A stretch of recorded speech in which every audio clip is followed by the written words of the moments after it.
Swala la kuota meno kwa mtoto huja tofauti kwa kila mtoto, ila ni kawaida kwa mtoto kuota meno ya mwanzo ndani ya mwaka wake wa kwanza wa ukuaji.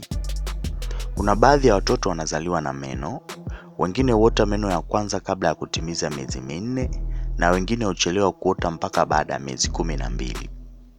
Asilimia kubwa ya watoto huota meno ya kwanza wanapotimiza miezi 6. Meno yote mdomoni kwa mtoto hukamilika kuota mtoto anapotimiza miaka kati ya 2 mpaka 3.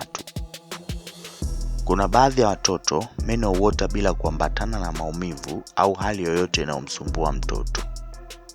Pia kuna wengine hupata dalili hizi meno yanapoanza kuota: kuwa na kidonda na fizi kuwa nyekundu mahali jino linapoota, anakuwa na shavu jekundu, anaweza kuwa na vipele usoni, anakuwa anasugua masikio yake mara kwa mara, mtoto anakuwa anatema sana mate kuliko kawaida, anakuwa anang'atang'ata na kutafuna vitu mara kwa mara kuliko kawaida, mtoto anakuwa mwenye wasiwasi kuliko kawaida.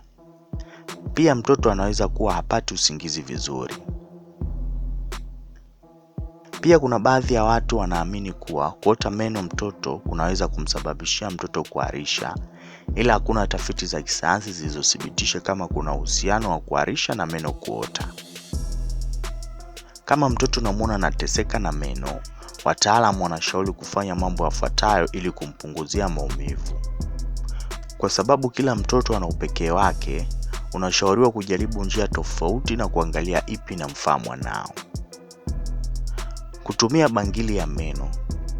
Kuna vibangili ambavyo vimetengenezwa maalum kwa ajili ya mtoto kung'atang'ata. Anapokuwa anang'ata itamsaidia kukanda fizi zake na kumpunguzia maumivu ya meno yanayoota. Pia kuna baadhi ya bangili ambazo hupozwa kwenye friji kwanza ili kupunguza maumivu kwa haraka. Ila haishauriwi kuweka kwenye freezer kwa sababu ikipata baridi kali sana inaweza kumuumiza mtoto. Mpe mtoto matunda ya kutafuna. Kwa mtoto mwenye miezi 6 au zaidi, kumpa matunda kama vile tikiti maji akiwa anatafuna inasaidia kupunguza maumivu ya fizi kama meno yanaanza kuota.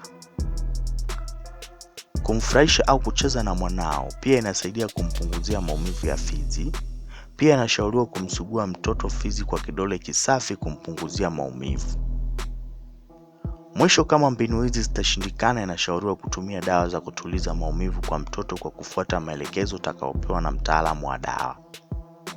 Na kama maumivu hayo yataendelea kumsumbua mtoto kiasi cha kumfanya ashindwe kula wala kunywa, ni muhimu kumuona daktari haraka kwa uchunguzi zaidi.